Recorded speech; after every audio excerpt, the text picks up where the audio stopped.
The realist in me tells me that there will be issues that happen. But when it does happen, we want to have, best-in-class monitoring so we can actually detect it even before the customers reach out to customer support and open a ticket with Microsoft. This week on the Teams Insider podcast, we talk to Corporate Vice President Mahendra Sekaran. We get into his role and what he does around Teams Phone and IC3.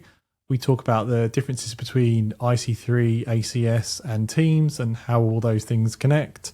And we get a little bit of his perspective on some of the big things that dropped in FY24 and what he's looking forward to in FY25. Many thanks to Mahendra for taking the time out. Really appreciate it. Also, many thanks to Neat, who are the sponsor of this podcast. Really appreciate them and their support of Empowering Cloud. On with the show. Hey, everybody. Welcome back to the podcast. Been looking forward to this one. Mahendra and I have been going back and forth with diaries for a while, so appreciate your time. We're going to get into all sorts of things around Teams, both kind of back end and front end. Mahendra, do you want to just start off by anybody that doesn't know you? And I feel like everybody listening to this podcast probably does know you, but for context, yourself and your role. Yeah, great. Good morning, Tom. Great to be here. My name is Mahendra Sekaran. I'm a corporate vice president here in the Microsoft 365 team, primarily working on Teams Phone, but I'll support a bunch for the products like Skype and Azure Communication Services as well. So I've been with the company for just about 19 years. It'll be 19 years in the middle of August, and have been working on various incarnations of unified communications since I started. Worked on live communication server. I'm sure if some of the listeners on this podcast are probably familiar with the product. There'll definitely be some that were there. Yeah, there'll be some that were there. And then worked on Skype, worked on Windows Phone, and now I lead what we call as IC3, which stands for Intelligent Conversations and Communications Cloud. You can think about us as the set of cloud services and core technology that powers Teams and Teams Phone. And we also, one of my other responsibilities is managing our global telco strategy. This is striking partnerships, not just for wholesale, but a vast number of operator connect and direct routing partners. Making sure we learn from them on how they can be successful, so we can leverage them to take our product out to, the millions of customers that we have today. Awesome. So yeah, you've been there kind of since the start. I mean, what's your thoughts on the journey? It's been amazing. I mean, I wasn't here at LCS. I jumped in the OCS timeframe. I was on the Cisco side of the fence back in the LCS days. But what's the journey been like for you from those very early days to the hundreds of millions of users now? Yeah, it's been a fascinating journey, and I would say incredibly gratifying as well, particularly as we enter the pandemic. The pandemic was the time when Teams really took off. It was actually a thriving product even before that. But the role we could play during the pandemic to keep the world connected is something I feel extremely proud of, right? I mean, there's a lot of things that we needed to do to make it happen. But one of the things that stand out to me is the core vision that Gurdeep laid out almost 20 years ago in terms of having moving communications, having immersive video communication, and moving the communication from the standalone devices that you had, like phones, to the PC, becoming the center of communication and collaboration, was just incredible.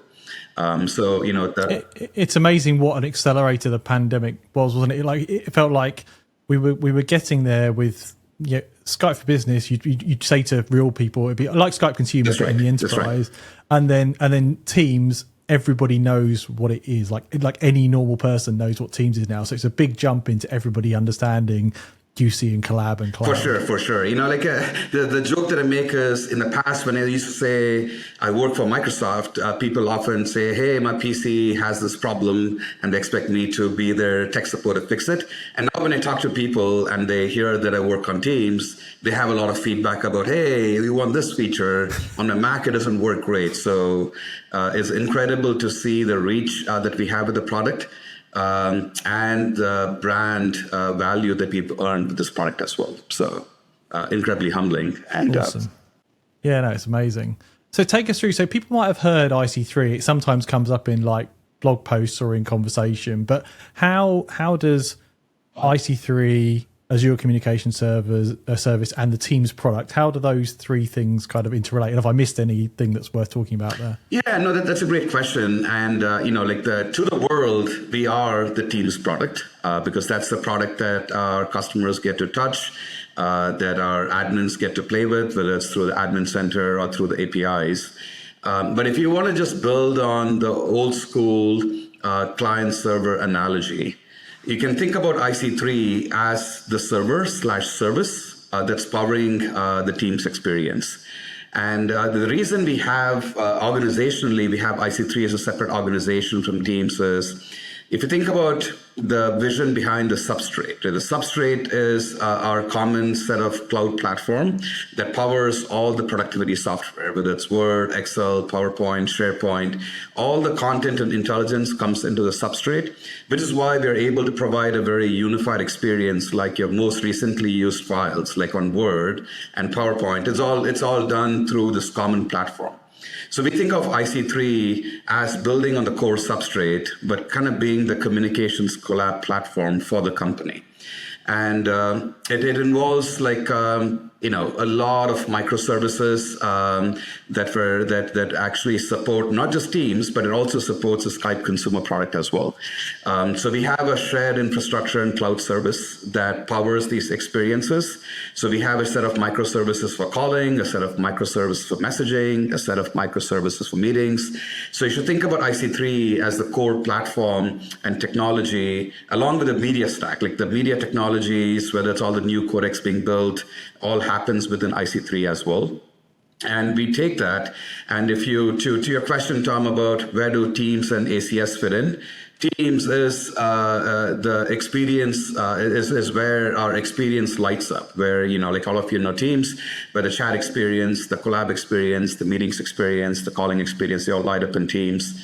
And we think that the way Teams acts as this hub for teamwork, where it not only brings communication and collab, but it brings all the other Office properties in, whether it's Planner or SharePoint, into the experience, is what makes Teams stand out as a world-class communication collab product. If you think about ACS, it's a slightly different angle, where we saw this opportunity where we have this, cloud scale or planet scale set of services that are handling, billions of minutes and billions of messages on a regular basis. And we saw an opportunity where we could actually build a set of APIs on top of the core IC3 services and make it available to third parties to integrate communication into their app. So if I'm Kaiser and I'm using a healthcare app, so I can, rather than my agents or my nurses having to switch to the Teams app, you take communications to the app our customers live in. So that was the premise behind ACS. And another big opportunity we saw with ACS as a platform is, if we can provide the glue through which these third-party applications can interop with Teams, we felt it adds more value to the overall Teams ecosystem as well. So ACS is both are almost like our first-party connector that provides interop capabilities with Teams, but it also acts as a third-party solution through which third parties can embed communications into the apps.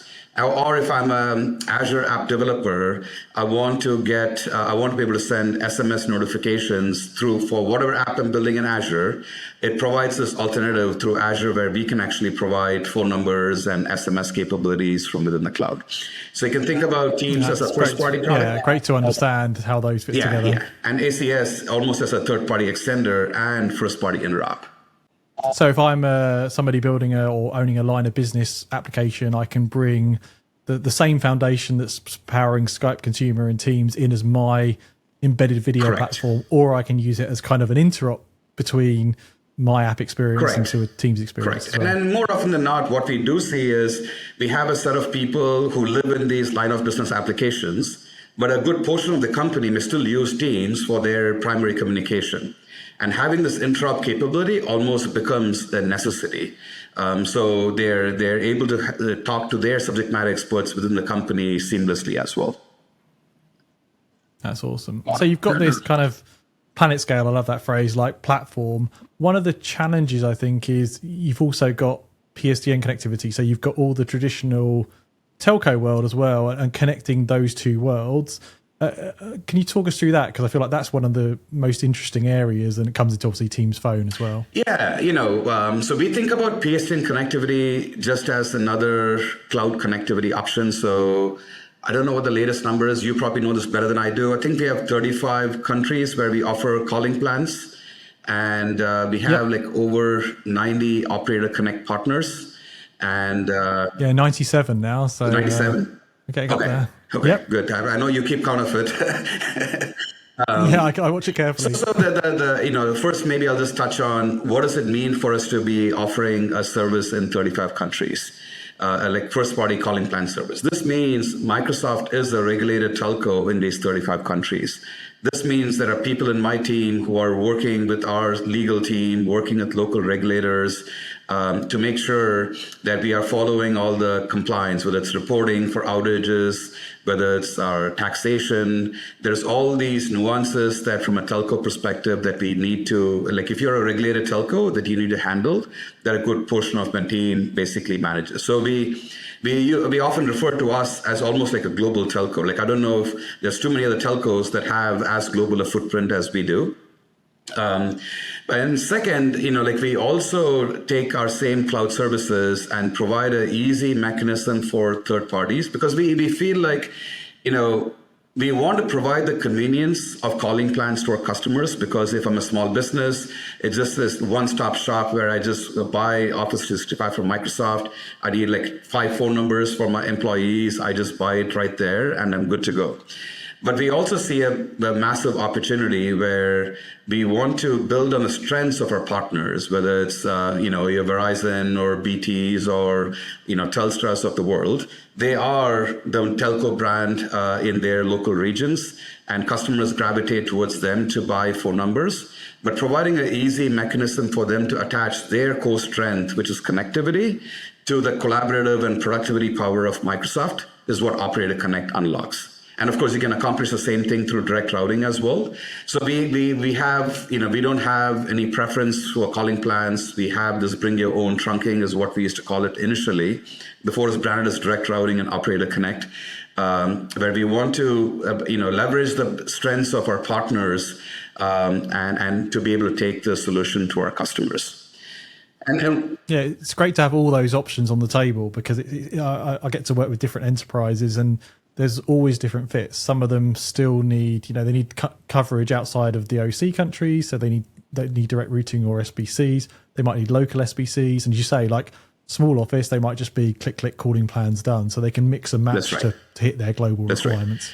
Right. One other thing that responsibility this puts on us is when people buy a dial tone service. Like, I don't know, dial tone is probably becoming a legacy term because my kids probably have never heard a dial tone in their lives. but the notion of offering always on connectivity, when people have to make a phone call, the phone always works, incoming calls never drop.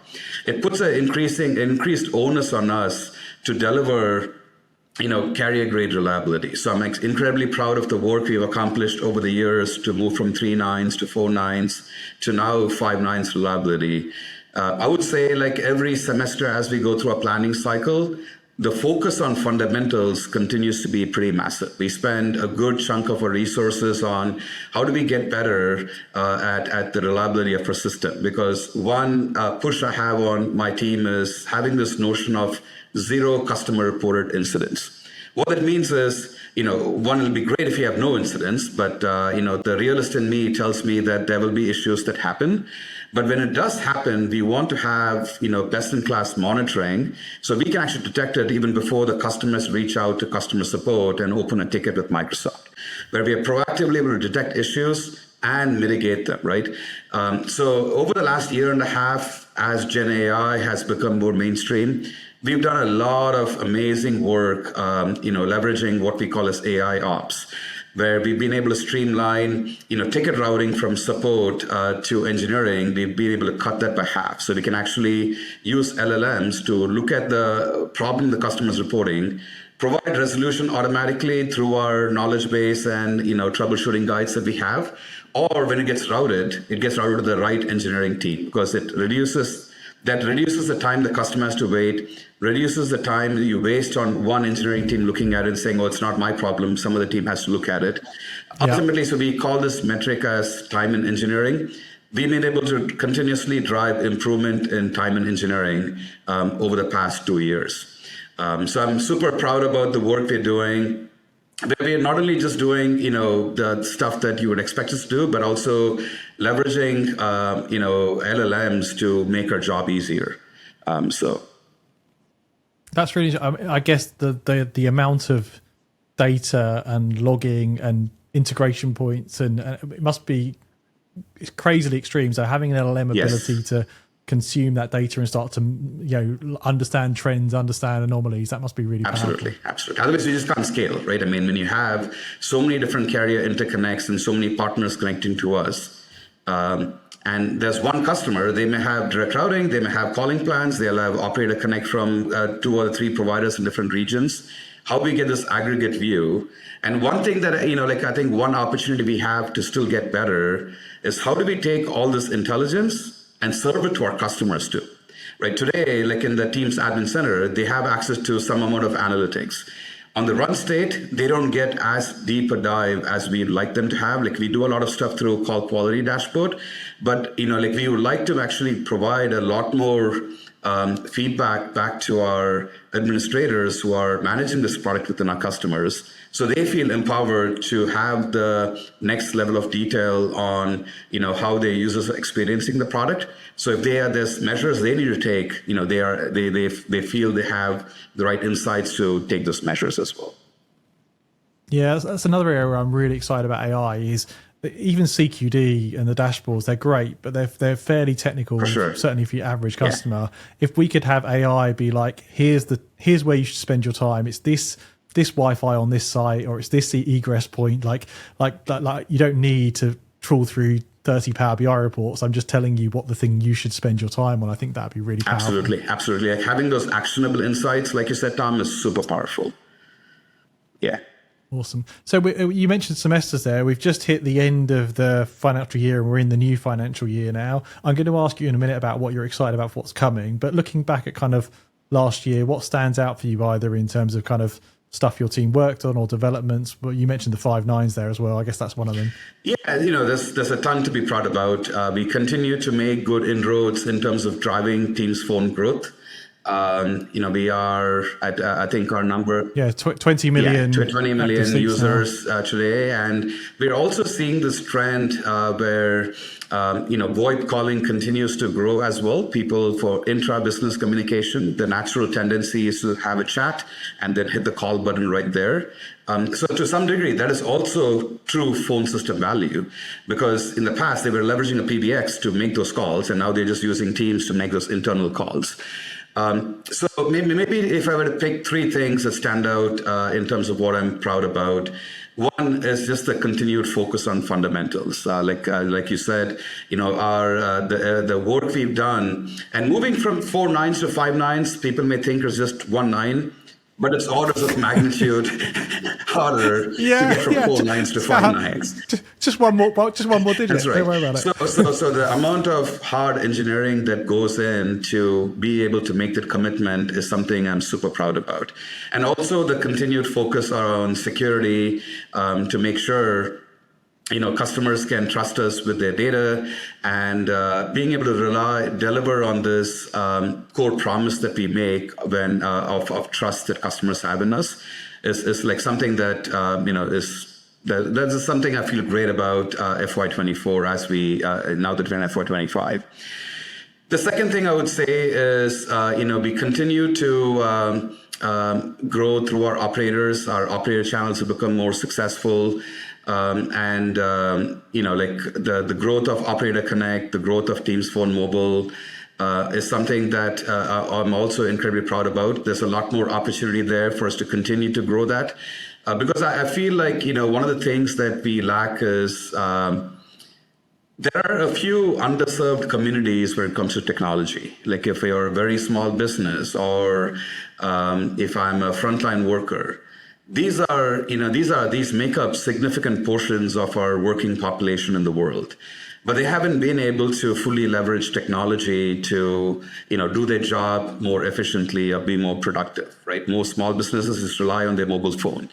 But how can we bring like the foundational work we've done to kind of make Teams accessible to those masses is something that I'm incredibly excited about. And I'm also counting on our channel partners like these telcos and our other partners who have the channels with these very small businesses to be able to drive this technology adoption as well. Great. Yeah, I think Teams Phone Mobile is a really exciting opportunity. Sure. And like actually it speaks to that lower end of the market seat count wise as well. And like you say, it's very partner driven. I'm excited in the UK we're going to tick up to 3 mobile operators having Teams Phone Mobile. And I think that will really help the market because there'll be different conversations going on, different marketing teams. It's a bigger change than I anticipated with customers to understand they can connect a mobile service to a UCaaS service. I guess because we live in this world, I assume everybody knows, but actually I think there's a big education piece to help people understand that they can connect those two worlds. Yeah, very well said, very well said. And like the other reason I'm incredibly excited about Teams Phone Mobile is like I actually think in the next 5 years the world will increasingly switch away from fixed lines into mobile connectivity. And Teams Phone Mobile allows customers to attach these mobile numbers to Teams Phone. Particularly if I look at like emerging markets, they are mobile first. People don't even buy fixed lines anymore, right? If you look at India, if you look at Indonesia, these are like massive markets where customers are mobile first. And of course, you probably know about some of the directions some of the Scandinavian countries are going through where they want to be 100% mobile. I don't know what the time frame is, 2028 or something like that. So Teams Phone Mobile provide. Yeah, they're also very mobile first now. Even there is a change there, but they've always been mobile first because they're smaller countries, great cellular coverage. That's right. So the work we're doing there is also incredibly exciting. Lastly, the work we did with Q's app and getting that to preview probably is one that, the capabilities that we launched with today are great, but there's just so much more potential there. One of the things that keeps me excited on a regular basis, on a daily basis, gets me energized to come to work is I think there's a massive opportunity to drive innovation in the core communication experiences. Particularly for the B2C experience, like for me calling into my local bank, my experience remains the same where I kind of go through this DTMF based prompts, press 1 for this, press 2 for account balance. And that experience hasn't changed for like 30 years. But the opportunity to drive innovation there, whether it's through LLMs, whether it's through visual IVRs, whether it's through, democratizing a lot of these experiences that were in the past relegated to, high power contact center agents, to what we call citizen agents is what gives me a lot of excitement. And Q's app is that first foundational step. Yes, is it perfect today? Not at all. But we have a ton of things that we planned to make it better. And then maybe one other thing that I'll say, which I said lastly for Teams, for Q's app, but shared calling is also kind of goes to this previous point we were talking about mobile. We are seeing a lot of our customers, because cost becomes an important factor, because a lot of our customers are trying to find budget to go, where do I find the money to go invest in AI? So they pay a lot of attention to other items on their IT spend. And they look at, hey, Joe and Bob haven't made a PSTN phone call. They made one PSTN phone call in the last month. Do they need a phone number? So they look at ways to cut their costs because it's like a few dollars per user per month every time they need a phone number. But I'm actually super excited about shared calling because it is a thing where it is a product where we as Microsoft notice this trend of people who are revisiting being cost conscious. And we wanted to provide a solution that gives them an opportunity to cut their costs significantly, but at the same time, it meets local regulatory. So employees can still make 911 calls. And the times they do have to place a phone call or have a phone number in the business card, which a customer may call them, they're still available to be reached, right? So it's a good balance between cost and capability. I'm glad you're like, it's nice to hear Microsoft talking about that. Kind of, there's two counts there. Is obviously saving money and the reality that not everybody needs a DDI or a Teams phone necessarily. Because I do see a lot of right sizing, particularly in enterprise. Like it's not going away, but you say a lot of knowledge workers are VoIP first and meeting first. The other observation that I'm really interested to see if it plays out is with Teams Phone Mobile. I think as that becomes, there's no license cost on the Microsoft side. As that becomes more cost effective, cost competitive in the mobile area, I'm already buying corporate mobile or cellular devices. Right. I can just pick up soft phone for included in the cost of my mobile contract potentially. That's right. Well said. That's awesome. So looking forward, we're all friends here on the podcast. Looking forward to this year. Is there anything you can kind of share that you're excited about or thinking about for the coming FY? Yeah, I think lots of AI. I'm going to guess. there is lots of AI. So maybe I'll just build on what I started with the Qs app.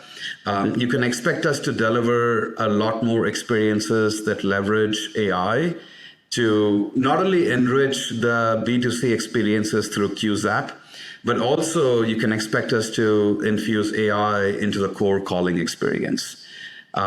Just making it intuitive. If I'm talking to you, Tom, and we say, hey, let me bring Stephanie on the call, my co-pilot will be smart enough to know who is my Stephanie. Who's the Stephanie that both of us know about, and make an auto suggestion about, okay, is this Stephanie Tejada? So we can actually drag her into the call. So I don't have to go type a name.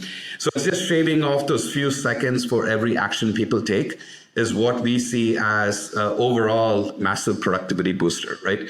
So you can expect that to happen for sure.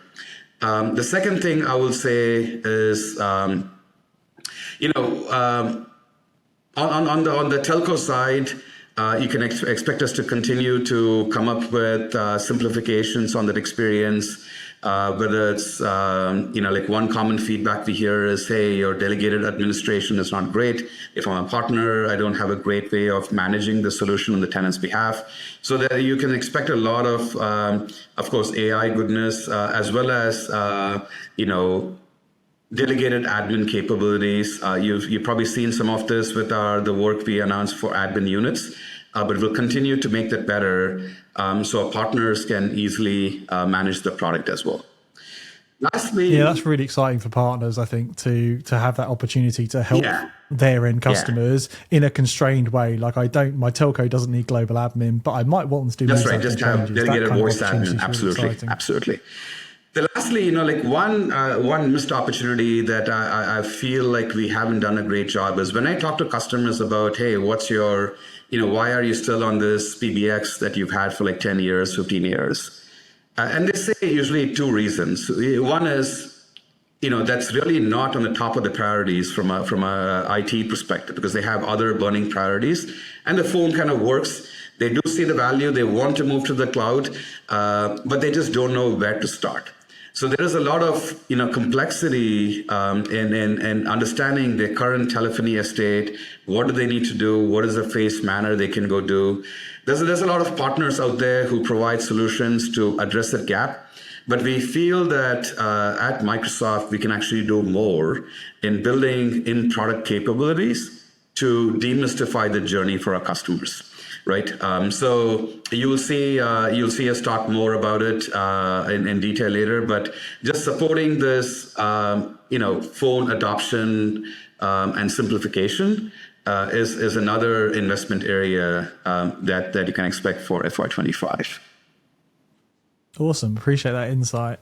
As we wrap up, thanks so much for taking the time. I know you're super busy with everything you've got to manage there. But is there anything else you want people to kind of take away around Teams or Teams Phone or IC3? That's a good question. I first want to, since a lot of the listeners of the podcast are a part of our extended community, I just wanted to say a huge thank you.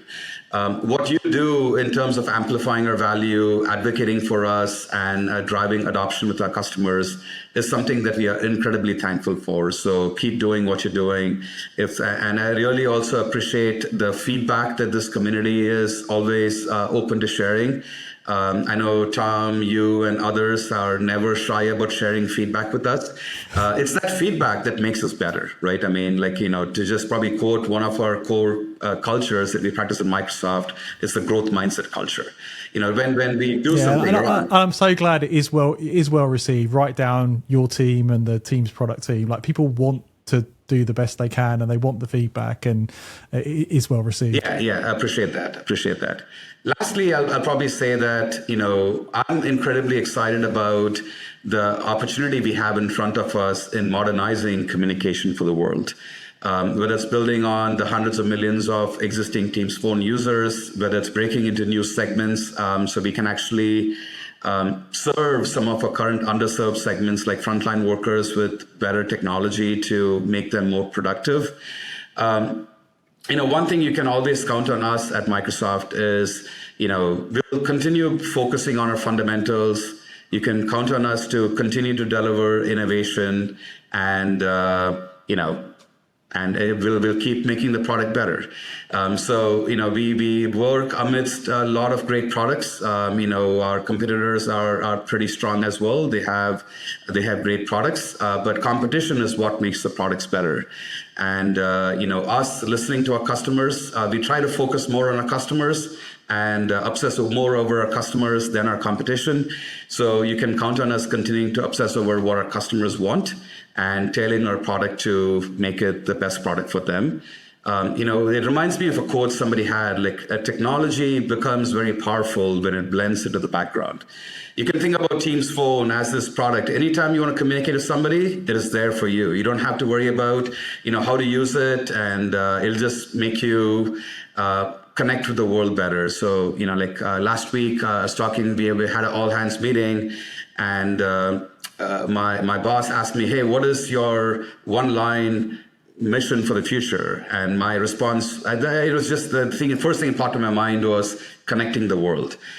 So I feel incredibly humbled for us having the opportunity to keep the world connected and continuing to deliver great experiences that make our customers more productive. Awesome. Well, thanks for taking the time, Mahendra. Maybe we'll catch up again, maybe towards Ignite timeframe or something, when some of that FY25 stuff can be talked about. But appreciate the time, and talk to you again soon. For sure, Tom. Good catching up with you. Sorry it took us a little long to get it scheduled, but appreciate everything that you do for the product and the community as well. Thank you.